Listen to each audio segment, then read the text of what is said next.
Hello guys, कसे आहात तुम्ही सगळे लोक? स्वागत आहे माझ्या चॅनलवर जॉब विथ भूषण. आजचा जो जी आर आलेला आहे गाईज, मुख्यमंत्री तीर्थदर्शन योजनेमध्ये योजनेमध्ये काही सुधारणा करण्यात आलेली आहे. तर हा जी आर आलेला आहे आजच्या तारखेला 8 ऑगस्ट 2024 जी आर आहे. तर त्यांनी इथं काहीतरी सुधारणा केलेली आहे. तर कशा प्रकारची सुधारणा केलेली आहे तुमच्या समोर संपूर्ण माहिती या व्हिडिओमध्ये देणार आहे. याच्या आधीचा व्हिडिओ पण मी टाकलेला होता मुख्यमंत्री तीर्थदर्शन योजनेचा, तो पण तुम्ही बघू शकता. आणि त्याच्यानंतर अप्लाय करण्याची लिंक पण मी दिलेली होती तिथं. त्याच्यानंतर आता तुम्हाला इथं ऑनलाईन अप्लाय कसं करा ते पण मी सांगणार आहे. आणि या व्हिडिओमध्ये तुम्हाला सांगणार आहे काय काय सुधारणा करण्यात आलेली आपण ती पण बघून घेऊया. या जी आर तुमच्या समोर संपूर्ण वाचून दाखवणार आहे. तुम्ही शेवटपर्यंत बघायचं आहे. चॅनलला नवीन असेल सबस्क्राईब करून ठेवायचं, बेल आयकॉनला प्रेस करून ठेवायचं मित्रांनो. चला सुरू करूया व्हिडिओला. तर जसं की मित्रांनो ते बघू शकता, तुम्ही समोर PDF फाईल ओपन केलेली आहे. इथं मुख्यमंत्री तीर्थदर्शन योजना या या योजनेतील सुधारणाबाबत जी आर आहे. महाराष्ट्र शासनाकडून हा जी आर आलेला आहे मित्रांनो. सामाजिक न्याय व विशेष सहाय्य विभागाकडून हा जी आर आलेला आहे. जी आर जो जाहीर झालेला आहे इथं दिनांक 8 ऑगस्ट 2024 म्हणजे आजच्या दिवशी हा जी आर जाहीर झालेला आहे. त्याचा संदर्भ वगैरे दिलेला आहे. ओके, त्याच्यानंतर डायरेक्ट आता प्रस्तावना वाचूया. प्रस्तावनामध्ये त्यांनी काय लिहिलेलं आहे. तर राज्यातील सर्व धर्मीयांमधील ज्येष्ठ नागरिकांना जे 60 वर्ष किंवा त्याहून जास्त अधिक वयाचे आहेत त्यांना भारतीय तीर्थदर्शनाला भेट देण्याची इच्छा पूर्ण करण्यासाठी मुख्यमंत्री तीर्थदर्शन योजना सुरू करण्याबाबत सामाजिक न्याय व विशेष सहाय्य विभागाने सादर केलेल्या प्रस्तावास दिनांक 11 जुलै 2024 रोजीच्या माननीय मंत्रिमंडळी बैठकीमध्ये मान्यता देण्यात आली आहे. त्यामध्ये आता त्यांनी काय केलं, त्यानुसार महाराष्ट्र राज्यात मुख्यमंत्री तीर्थदर्शन योजना सुरू करण्यास 14 जुलै 2024च्या शासन निर्णयाने मान्यता देण्यात आलेली आहे. आयुक्त समाज कल्याण पुणे यांनी 31 जुलै 2024 व दिनांक 5 ऑगस्ट 2024च्या पत्रान्वये सादर केलेल्या प्रस्तावनास अनुसरून दिनांक 14 जुलै 2024च्या शासन निर्णयामधील नमूद काही निकषांमध्ये सुधारणा करण्याची बाब शासनाच्या विचारधारणी होती. त्या अनुषंगाने शासनाने मुख्यमंत्री तीर्थदर्शन योजना या योजनेच्या दिनांक 14 जुलै 2024 रोजीच्या शासन निर्णय व अंशात सुधारणा करण्याचा निर्णय घेतला आहे. ओके, तर त्यांनी शासनाचे निर्णय काय आपण ते बघून घेऊया. इथे लिहिलं त्यांनी, मुख्यमंत्री तीर्थदर्शन योजना या योजनेच्या 14 जुलैच्या 2024 रोजीच्या शासन निर्णयामध्ये पुढील प्रमाणे अंशात सुधारणा करण्यात येत आहे. आपण ते बघून घेऊया इथं मित्रांनो स्टेप बाय स्टेप. तर निषक मध्ये आपण बघूया इथं शासन निर्णय 14/7/2024 मधील निषक 14/7च्या दिवशी हा जुनावाला जी आर होता तर ही त्यांनी इथं अट होती. आता सुधारून त्यांनी आता इथं काही सुधारण करून त्यांनी इथं सुधारित बाबी इथं लिहिलेल्या आहे. आता काय सुधारणा इथे लिहिलेल्या आहे, जुन्या ज्या होत्या अटी त्या इथे लिहिलेल्या, नवीन अटी इथं आता आलेल्या आहे. आपण दोघी वाचून घेऊया. तर सदर त्यांनी इथं काय लिहिलेलं होतं 7 नंबरमध्ये, तर सदर योजनेमध्ये लाभ मिळवण्याकरिता खालील प्रमाणे कागदपत्रे सादर करणे आवश्यक आहे. काय काय कागदपत्र होते योजनेच्या लाभासाठी? ऑनलाईन अर्ज, ओके, 1 नंबरला.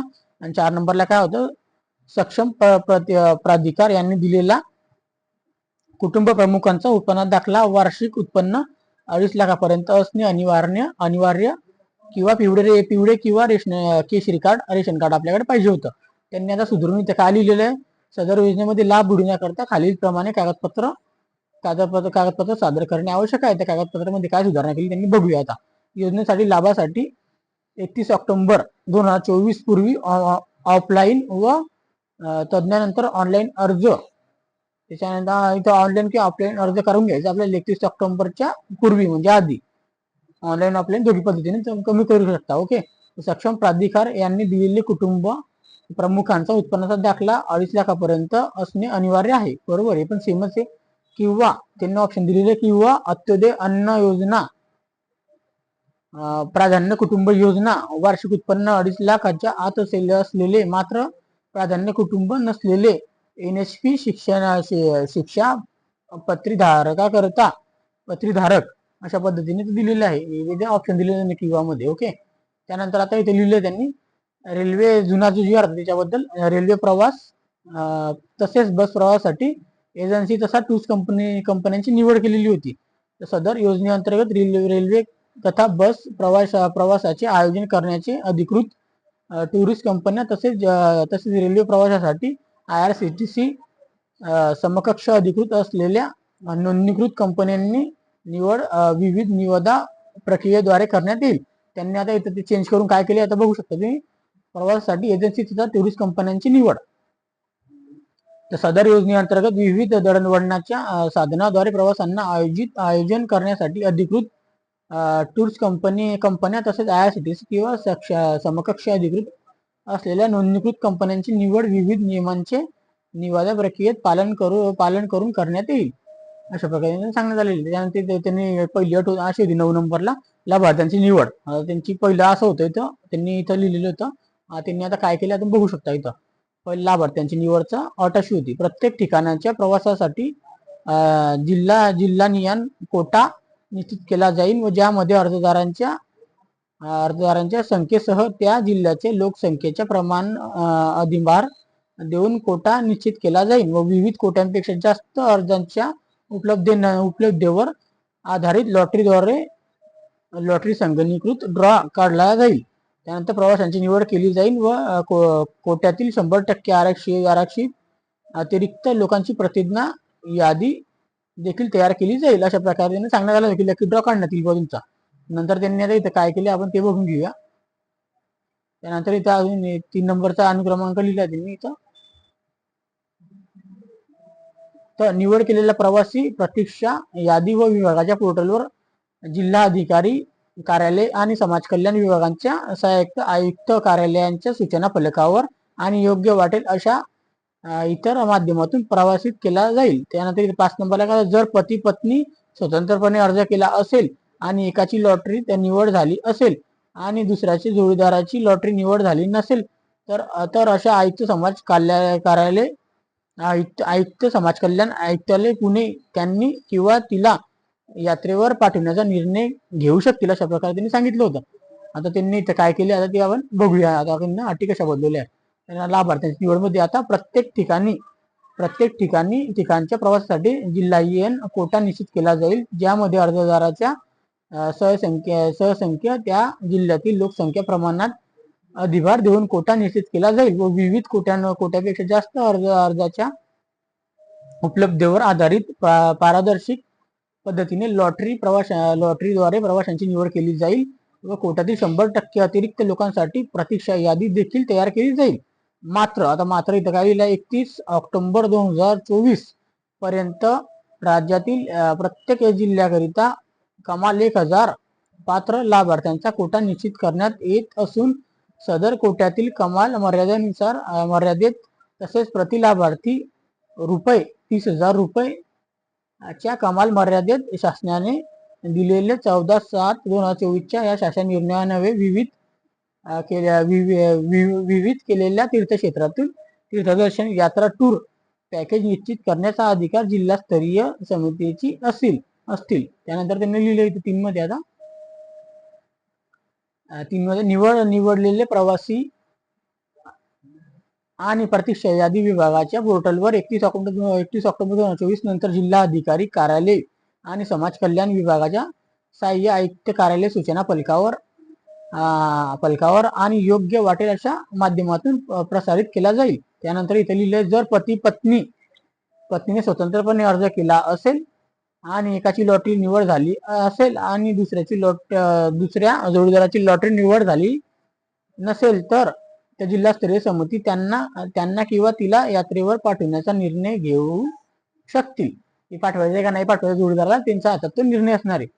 त्यांनी तिथे आता नंतर काय लिहिले आहे इथं, अर्ज करण्याची प्रक्रिया. आता अर्ज करण्याची प्रक्रिया काय होती, पहिले इथं ही अट होती. आता त्याच्यानंतर आता त्यांनी आता काय केलं आता इथं ते बघू शकता. योजनेत अर्ज पोर्टल मोबाईल ऍपद्वारे सेतू सुविधा केंद्रांद्वारे व ऑनलाईन पद्धतीने भरला जाऊ शकतात. त्यासाठी पुढील प्रक्रिया विविध केलेली आहे. त्यांनी आता नंतर 1 नंबरला काय लिहिलं, पात्र ज्येष्ठांची नागरिक या योजनेसाठी ऑनलाईन अर्ज करता येईल व ज्यांना ऑफलाईन अर्ज सादर करता येत नसेल त्यासाठी अर्ज भरण्यासाठी सुविधा सेतू केंद्रात उपलब्ध असेल. इथं पात्र अर्ज करण्याची प्रक्रिया योजनेमध्ये 31 ऑक्टोबर 2024 रोजी पूर्वीची ऑफलाईन पद्धतीने अर्ज योजनेचे अर्ज पोर्टल मोबाईल ऍपद्वारे ऑनलाईन भरले जाऊ शकतात. त्यासाठी पुढील प्रक्रिया विविध केलेली आहे. तर पात्र ज्येष्ठ नागरिकांना या योजनेत 31 ऑक्टोबर 2024 पूर्वी ऑफलाईन पद्धतीने आणि ऑनलाईन पद्धतीने अर्ज करता येईल. तर तुम्हाला ऑनलाईन ऑफलाईन दोन्ही पद्धतीने अर्ज करता येणार आहे. आणि तुम्हाला ऑफलाईन अर्ज करायचा समाज कल्याण विभागामध्ये तुम्ही जाऊन तिथून तुम्ही करू शकता. ओके. आणि ऑनलाईन अर्ज करायचा शेतू सुविधामध्ये जाऊन पण तुम्ही करू शकता. त्यांना तुम्हाला सांगायचं आहे मला 3 योजनेसाठी फॉर्म भरायचा आहे असं. त्या आपल्याला 31 ऑक्टोबरच्या पहिले आपल्याला फॉर्म भरून घ्यायचा आहे. तर आता 31 ऑक्टोबर 2024 पूर्वी ज्यांचा ऑफलाईन अर्ज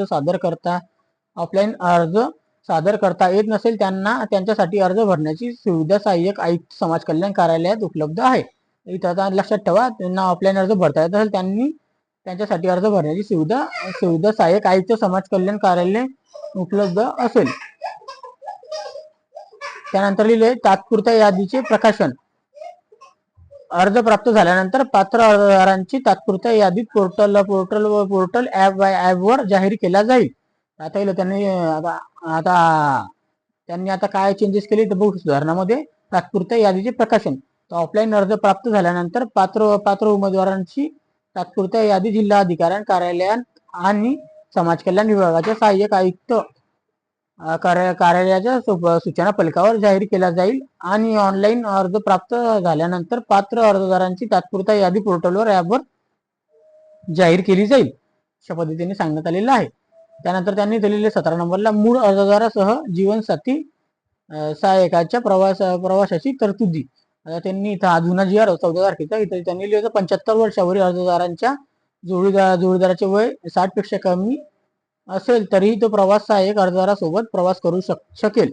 आणि 5 नंबर लिहिले सहाय्यकाचे किमान 21 वर्ष ते 50 वर्षेपर्यंत वय असले पाहिजे. एखादा मदतीस प्रवास घेतल्यास त्याला देखील त्याच प्रकाशन सुविधा मिळतील व ज्या प्रवाशाला परवानगी आहे सहाय्यक शारीरिकदृष्ट्या निरोगी आणि प्रवासी तंदुरुस्त असावा.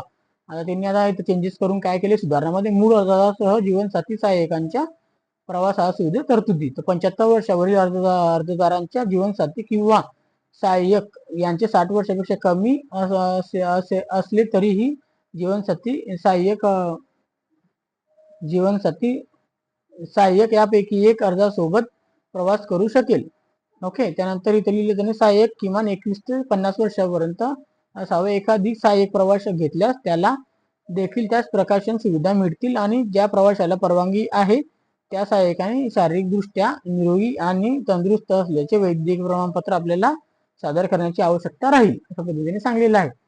त्यानंतर आता त्यांनी पुढे शेवटचं लिहिलेलं आहे. त्यांनी 21 नंबरला वेबसाईट तयार करणे. तर सदर योजनेत नवीन वेबसाईट बनवण्याचे काम महाराष्ट्र माहिती तंत्रज्ञान महामंडळातून करून घेण्यात येईल. आता वेबसाईट व पोर्टल तयार करणे इथं नवीन त्यांनी सुधारणा केली आहे.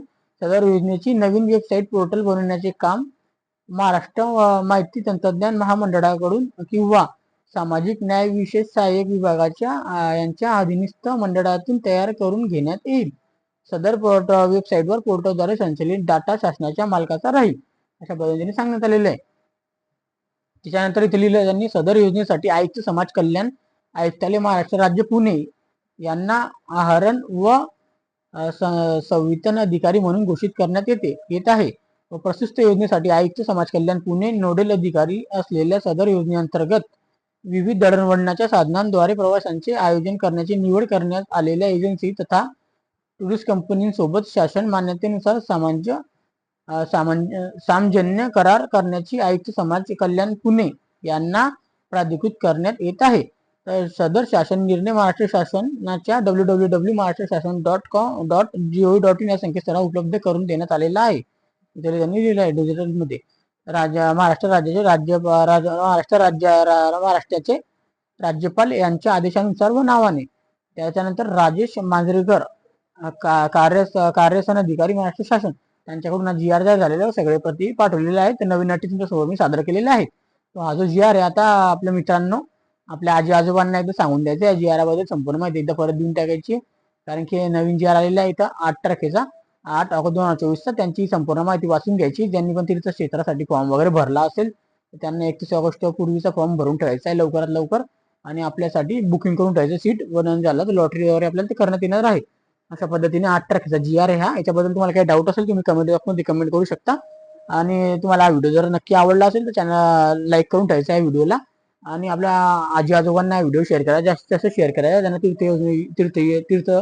तीर्थदर्शन योजनेचा लाभ घ्यायचा असेल त्यांना व्हिडिओ शेअर करायचा. त्यांना कुठं जायचं असेल तर मागच्या GR मध्ये संपूर्ण माहिती दिलेली होती मी. तो GR ची पण मी तुम्हाला आय बटन मध्ये व्हिडिओ टाकून देईन. तो पण GR मध्ये तुम्हाला तिथे नाव वगैरे पण दिलेली आहे, ते तुम्ही बघू शकता. आणि दोघी GR ची मी लिंक पण टाकून देणार इथं. न्यू GR ची लिंक आणि जुन्या GR ची पण PDF लिंक, दोघी PDF लिंक तुम्ही वाचू शकता. तिचं नाव पण दिलेली आहे. ओके, अप्लाय करण्याची लिंक पण मी देऊन टाकून तिथं. आणि अशाच आपल्या चॅनल ऑफिशियल चॅनलची जे लिंक आहे तिथं मला फॉलो करा. जसं टेलिग्राम झालं, इंस्टाग्राम, फेसबुक. त्याच्यानंतर माझं ट्रेडिंगचं चॅनल पण तिथं मला फॉलो करा. ट्रेडिंगसाठी ज्यांना शिकायचं तिथं पण. आणि आपल्या चॅनलवर तुम्ही नवीन असा चॅनल सबस्क्राईब करून ठेवायचे आणि बेल आयकॉन प्रेस करून ठेवायचे असे नवीन नवीन GR बघण्यासाठी. तर असे GR बघण्यासाठी आपण आता भेटूया नेक्स्ट व्हिडिओमध्ये. तोपर्यंत आता जय हिंद, जय भारत.